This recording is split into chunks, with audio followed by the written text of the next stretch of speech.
moi, la commande était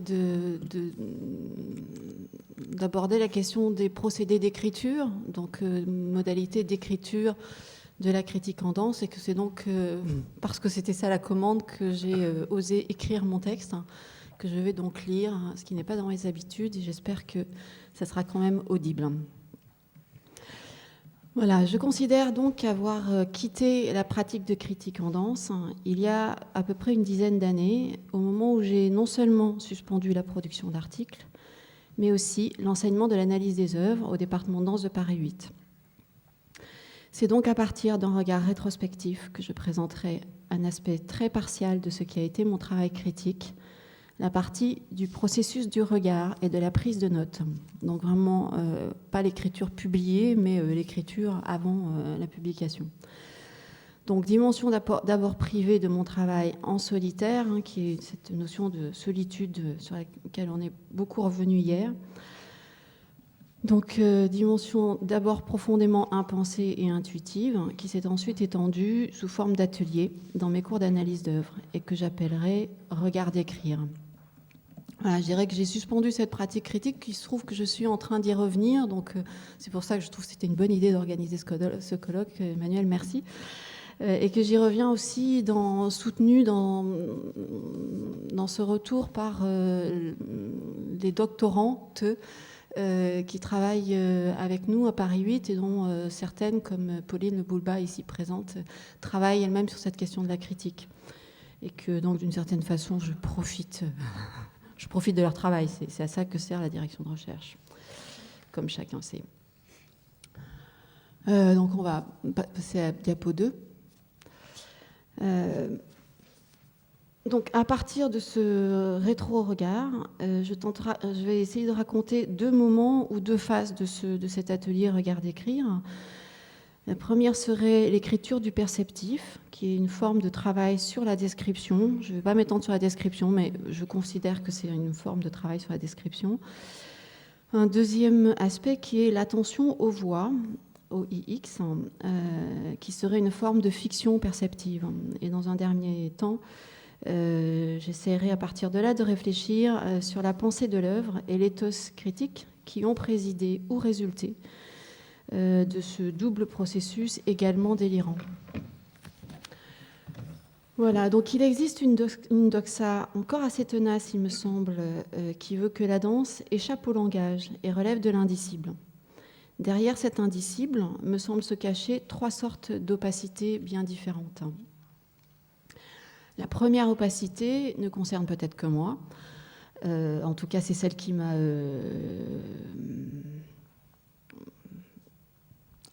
entourée pendant tout le temps où je travaillais comme critique. C'est celle qui enveloppe le processus du regard sur la danse et l'opacité des processus qui amènent du moment où on regarde le spectacle au moment où on rend un texte critique. La deuxième opacité est peut-être spécifique à la danse, elle porte sur le geste et sur la maladresse de la langue à en rendre compte. À cette difficulté de parler du geste et du mouvement, on pourrait dire qu'il y a deux façons de répondre en tant que critique, soit parler de tout sauf de la danse, donc parler du récit, du texte, des lumières, des costumes, etc., et pas du geste, ou à l'inverse, et moi j'ai beaucoup revendiqué cette deuxième position, ne parler que du geste, autrement dit, ignorer tout le reste et considérer que dans la danse, il n'y a que le geste. La troisième opacité n'a rien de particulier, de propre ou de spécifique à la danse, et c'est ce que Barthes a appelé l'obtus, autrement dit, ce qui ne se donne pas directement en premier dans les œuvres, et ce qui, selon moi, nous fait aimer l'art, nous amène dans les théâtres, et nous pousse à consacrer notre vie, notre énergie aux œuvres. Voilà, donc l'atelier Regard d'écrire s'est développé un peu en relation avec ces diverses opacités, et à partir de deux sources. Donc, d'une part, une curiosité pour la description, que je comprends comme vraiment un terrain d'exploration, c'est-à-dire la description non pas comme une chose donnée qui va de soi, mais une chose justement qui n'est pas donnée et qu'il s'agit de construire.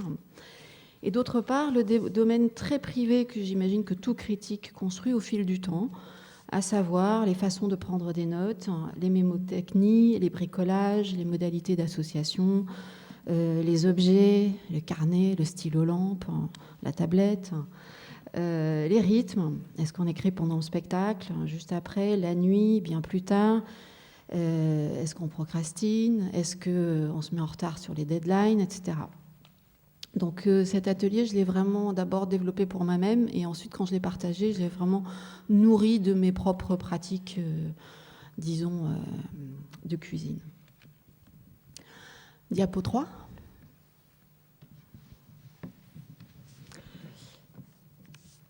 Donc il paraît que vous pouvez lire.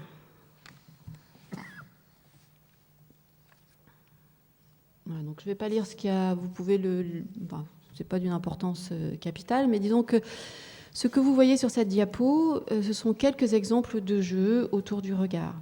Ils sont inspirés de pratiques d'ateliers perceptifs, donc pratiques qui sont largement répandues dans les ateliers de danseurs d'improvisation ou de composition instantanée.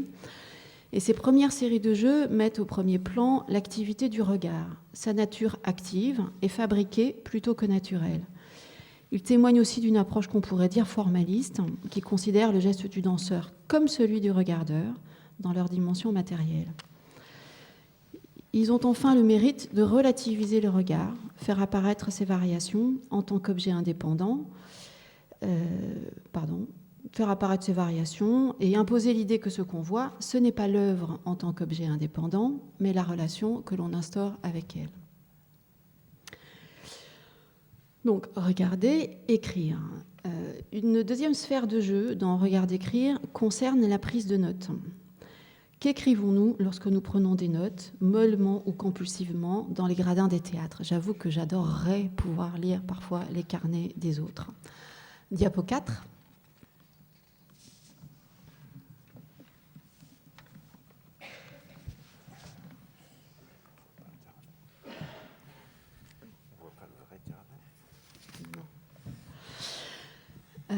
Donc cette deuxième sphère de jeu concerne aussi les façons de regarder, mais il s'agit cette fois d'un regard contenu dans l'écrit, fabriqué dans les mots. On y voit le regard orienté et construit par les gestes de la prise de notes et réciproquement. Donc je suppose que vous avez compris que c'est des sortes de consignes avec lesquelles je joue et j'ai invité à jouer les étudiants dans ma folle jeunesse d'enseignante. Au-delà du regard au sens strictement visuel, il joue avec les mouvements de l'attention, avec ses focalisations et ses flottements, ses oublis et ses rêveries, et surtout ses inattentions. Autrement dit, il dessine et rend visible le travail de l'imaginaire qui anime le regard du spectateur.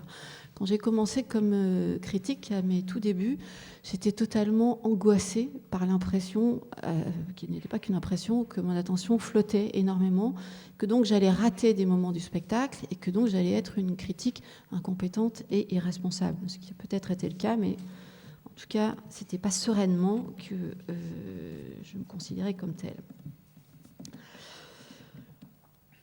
Voilà, donc j'imagine que dans tout parcours de critique, il y a des rencontres fortes avec des artistes qui marquent un tournant ou qui révèlent quelque chose. Diapo 5. Ça a été le cas pour moi à la fin des années 2000 avec une artiste qui s'appelle Rosaline Crisp, qui n'est pas une artiste très très très visible. Donc avec elle, il ne s'agissait pas du tout d'un travail critique, mais elle m'avait invitée à écrire avec elle. À l'intérieur de sa danse et à faire dialoguer ces longues improvisations dansées avec une écoute écrivante, également improvisée. Donc je précise que c'était une sorte de processus qu'elle a développé pendant plusieurs années qui s'appelait danse et qui a été d'abord un processus de travail avec des moments de présentation publique en solo, puis qu'après elle a développé en travail de groupe. Donc diapo 6.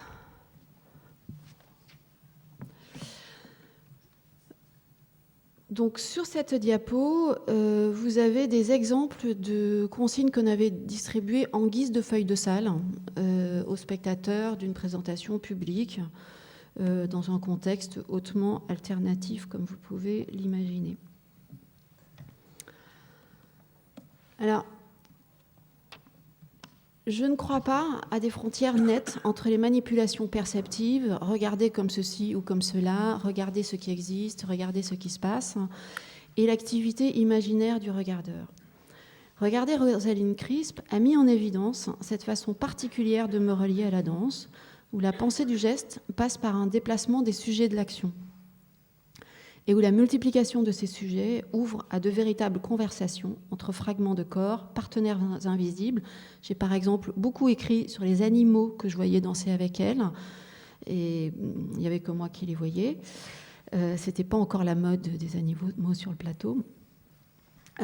Sur les accents et les phrasés, certains de mes prises de notes ou de mes textes étaient peuplés de débuts au pluriel qui n'en faisaient qu'à leur tête, de gestes invisibles qui demandaient à être dansés, etc.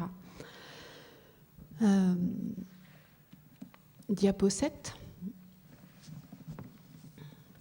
Donc, je vais m'arrêter un peu sur ce que j'appelle cette tendance animiste de mon geste critique. Alors, plutôt que animiste, j'aurais pu dire d'une déterritorialiser la subjectivité ou quelque chose comme ça, mais comme j'arrive pas à le dire, je parle d'animisme. Parce que à partir de là, je voudrais revenir au texte et à la fonction critique à proprement parler.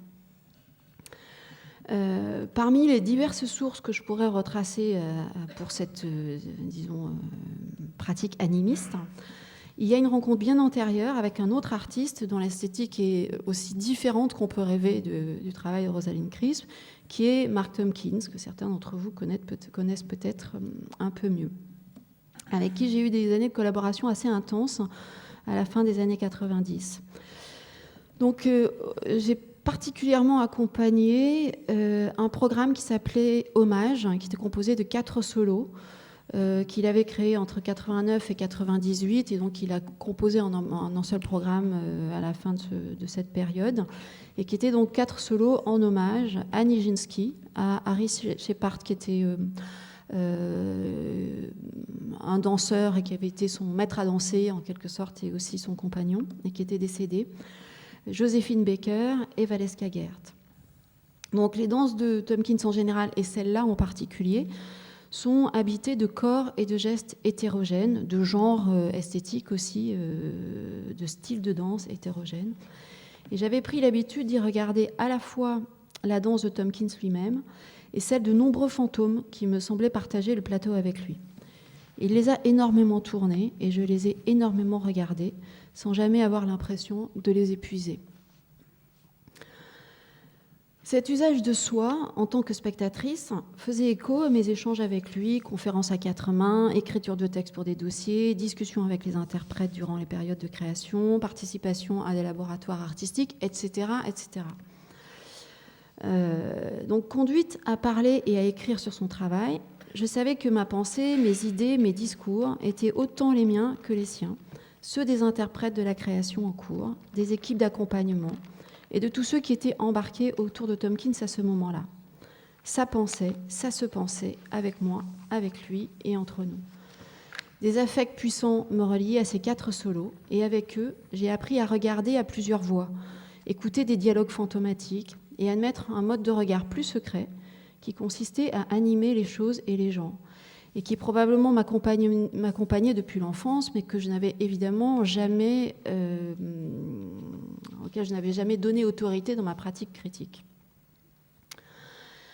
Ce qui m'amène à la question des voix VOIX et à ce que j'aime appeler, en tant que critique, le fait d'entendre des voix. Donc, qui parle dans un article critique et qu'est-ce qui parle ? Donc, j'ai consacré 2 textes à ces solos de Tompkins à l'époque, dans lesquels il y avait des variations typographiques et des constructions grammaticales, et parfois agrammaticales, qui incarnaient une polyphonie d'ordre d'abord dramaturgique. Ce sont les voix de plusieurs narrateurs, à la fois celles des personnages qui hantent ces solos, celle du danseur chorégraphe, la mienne, et encore celle des autres, critiques, historiens, théoriciens, et encore celle de la doxa, qui est une voix assez récurrente dans mon travail de critique. Je crois aujourd'hui que cette mise en scène littéraire cherchait aussi à faire entendre la cacophonie qui accompagne les spectateurs professionnels alors que l'œuvre a lieu. Il y a l'œuvre en cours qui nous parle, mais aussi les dialogues implicites avec les autres professionnels. Négocier avec les rédactions, anticiper la voix des autres, qu'est-ce qu'ils en penseront, résister ou se fondre dans la voix dominante, participer à en donner le ton ou rejoindre le chorus général, ou décider d'avoir une voix solo, défendre ou descendre la pièce, se faire une posture dans le milieu à l'occasion de la pièce. Donc c'est dans The Tompkins, à l'occasion de cette polyphonie qui s'est imposée dans le travail avec lui, m'ont autorisé donc à toutes sortes de renoncements, à ce qui touchait à, bien sûr, une certaine posture critique, mais aussi la nécessité de la cohérence du texte et aussi la croyance d'être l'auteur de mes textes, etc. Voilà, alors pour peut-être en écho à ce qui s'est dit hier pour ceux qui étaient là, donc, dans ce travail, j'ai l'impression de travailler avec l'idée d'animer l'inanimé, d'inverser les rôles, de déplacer les points de vue, de faire parler les invisibles. Et en écho à ce qui s'est dit hier, on pourrait relier ça à ce qui s'est dit sur la critique littéraire, la critique poète, et peut-être aussi la critique précieuse, pédante, qui déborderait d'un ego surdimensionné et inconscient de ses responsabilités sociales, culturelles, voire didactiques. Alors peut-être que cette pratique critique était tout cela à la fois, mais je voudrais peut-être pour finir revenir sur la nécessité et l'importance que j'accorde au processus d'écriture et au travail du regard. Que cherchons-nous dans les œuvres et qu'en attendons-nous ? À quel moment du travail critique sommes-nous reliés non pas à la cacophonie des voix du milieu professionnel et culturel, mais à ce qui nous émeut et nous conduit dans les théâtres ? Travailler à partir du geste, c'est travailler à une attitude critique qui est plutôt sensible qu'experte. Le geste oblige à faire ralentir le discours, à tâtonner, à chercher, à hésiter. Il ne cherche pas donc une écriture éclairante, affirmative, catégorisante et encore moins jugeante, mais plutôt à retrouver dans la pratique d'écrire quelque chose de ces états obtus qui me semblent importés dans notre rapport aux œuvres, en tout cas dans le mien. Voilà. Ce que j'espère, c'est qu'ils rendent quelque chose du plaisir des œuvres, dont on a parlé aussi hier avec Barthes, et de la puissance d'invention de notre relation avec elle.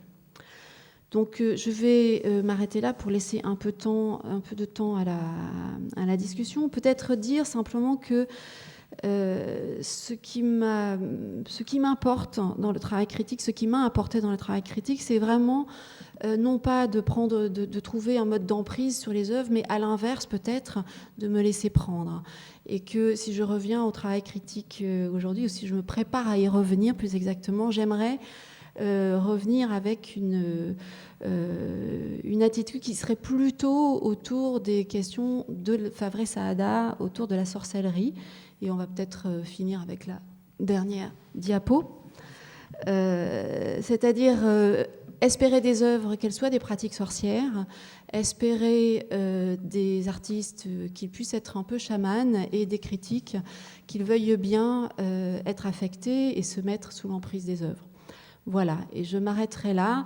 Et j'avais envie de mettre Saada dans cette affaire parce qu'il me semblait qu'on n'a pas beaucoup parlé d'anthropologie hier. Voilà, merci beaucoup.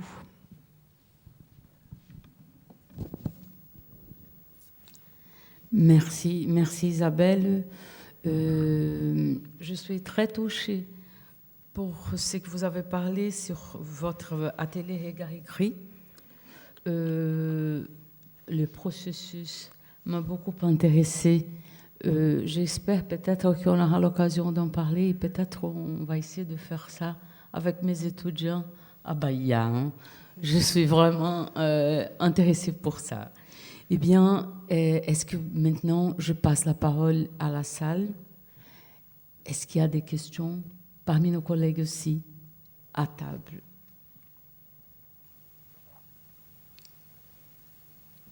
Ah, est-ce qu'il y a quelqu'un avec le micro pour apporter de ce côté ici.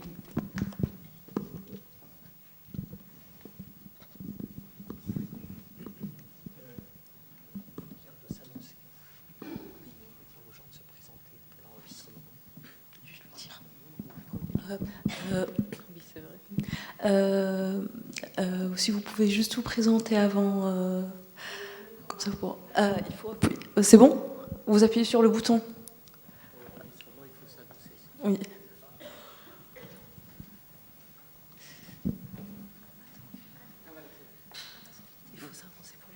Bonjour. Oui, Stéphanie Decante, je suis de Paris-Ouest, Nanterre. Je ne travaille pas particulièrement sur la danse, mais c'est un sujet qui m'intéresse beaucoup. J'aimerais savoir dans quelle mesure les traces écrites, comme par exemple les partitions de notation, Laban, Bénèche, etc., interviennent dans l'élaboration de votre travail critique. Alors, pas du tout. Je suis pas du tout notatrice, encore moins lectrice. Et enfin, ça pourrait si je maîtrisais la notation, mais je pense que les questions autour de la notation de la danse sont des questions qui, pour l'instant, ont très très peu rencontré la critique. En tout cas, pas la mienne.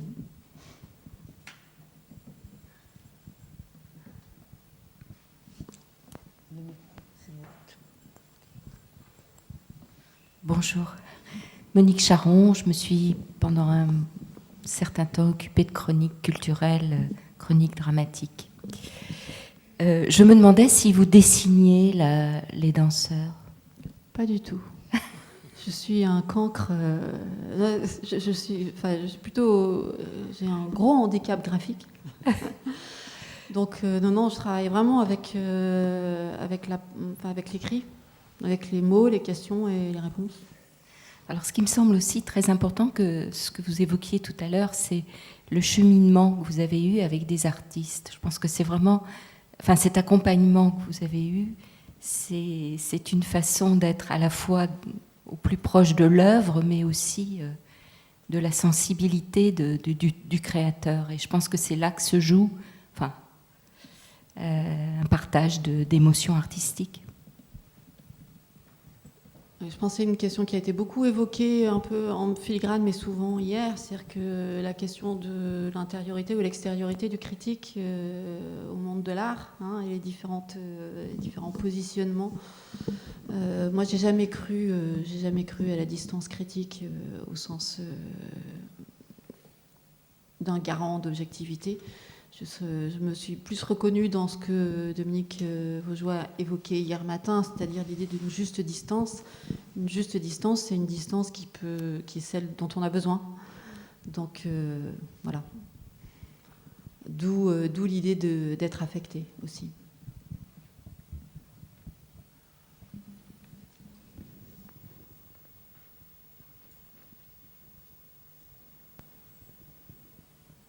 Bonjour, je suis Hélène Irachet, je suis danseuse et chorégraphe. Je voulais savoir quels étaient vos espaces critiques passés et à venir. Alors, à venir, ce qu'il y a de bien quand on est universitaire, c'est qu'on fait un peu, peut-être pas comme on veut, mais disons qu'on construit nos espaces critiques. Alors, oui, c'est une bonne question parce que je pense que j'ai travaillé pour des supports où j'avais une assez grande liberté, faute d'avoir une bonne visibilité. Donc voilà, j'ai commencé il y a de ça, vous étiez sûrement pas nés, à la Marseillaise. J'ai un parcours militant, donc à la Marseillaise, qui était un quotidien du sud de la France. Après, j'ai travaillé à Révolution, qui était un hebdomadaire puis un mensuel national, aux Lettres françaises, qui était pas mal aussi.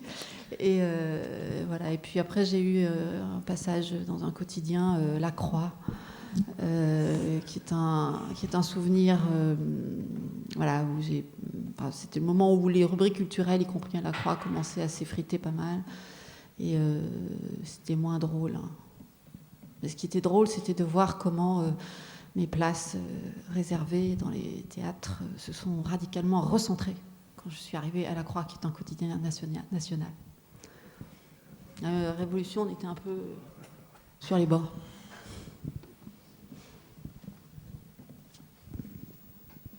Est-ce que nous avons encore d'autres questions? Emmanuel, ici.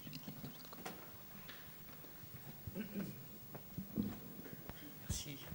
Emmanuel Vallon, je voulais savoir, Isabelle, si tu penses que le fait d'être affecté interdit une critique péjorative, négative, ou tout simplement prenant finalement, au temps de l'écriture, distance par rapport au projet de l'artiste ou à son mode de réalisation?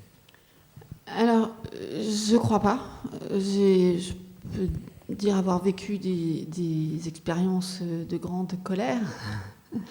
Après, la question de comment on écrit, enfin, qu'est-ce qu'on choisit d'écrire, je pense que ça a été vraiment évoqué hier. Moi, j'ai beaucoup tenu pendant longtemps, à l'époque où j'avais des rubriques invisibles, mais quand même, à cette critique affirmative dont parlait Banu hier.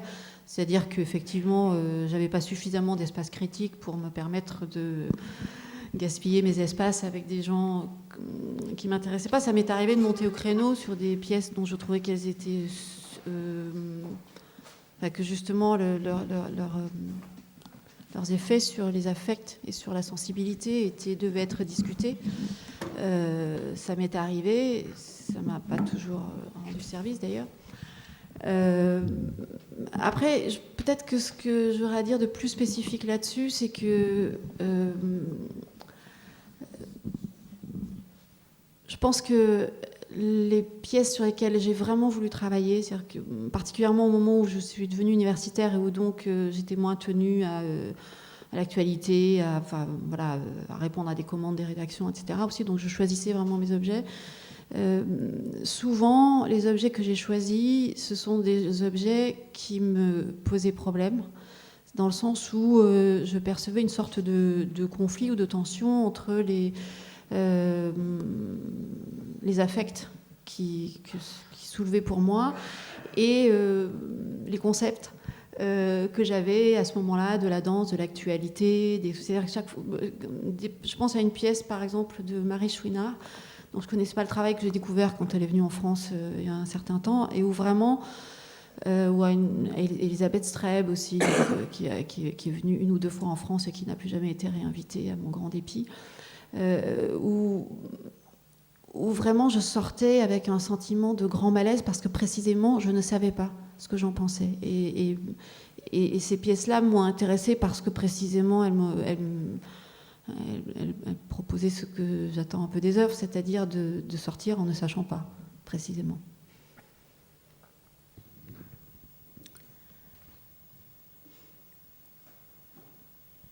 Est-ce que moi-même, je peux vous poser une question? Vous nous avez dit qu'il y a une responsabilité sociale de la critique. Et moi, je pense, et là, je vous demande, quel était votre rapport avec les publics quand vous écrivez de la critique, quand vous faisiez de la critique? Avec le public, c'est-à-dire les lecteurs? Les publics, les lecteurs. Ouais. C'est difficile de répondre à ça simplement parce que ce rapport avec le public, il dépend, par exemple, dans quel support on écrit. Il dépend vraiment beaucoup de choses. Après, ce que je dirais, c'est que moi, j'ai commencé à écrire sur la danse dans les années 80. Et je pense qu'on était nombreux à ce moment-là, dans notre fonction de critique journaliste, à avoir le sentiment d'une mission un peu pédagogique.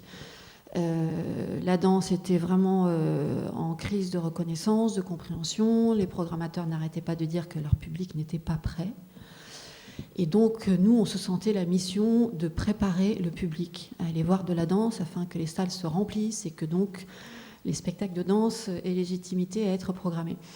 Donc je pense que, comme beaucoup de cette génération-là, on a eu le sentiment que la fonction critique, c'était aussi une fonction didactique. Je pense que ça a bien changé depuis. Et je pense qu'aujourd'hui, c'était une partie que j'ai un peu sautée dans mes notes, je pense que Ce qui m'importe, ou ce qui m'importerait si j'y retournais vraiment, c'est la question de l'exposition, c'est-à-dire de penser que... Alors, toutes les œuvres ne m'intéressent pas, et je pense que toutes les œuvres ne cherchent pas ça, mais certaines œuvres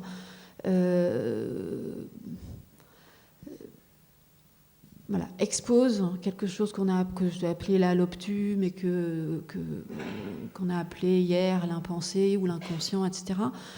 Et il me semble que ce qui m'importe, aujourd'hui, c'est de pouvoir partager avec les lecteurs l'idée d'une forme de liberté. C'est-à-dire que quand on est regardeur, on a le droit, non pas d'essayer de se saisir de l'œuvre, et de la comprendre, et de l'analyser, etc., mais de se laisser saisir par l'œuvre.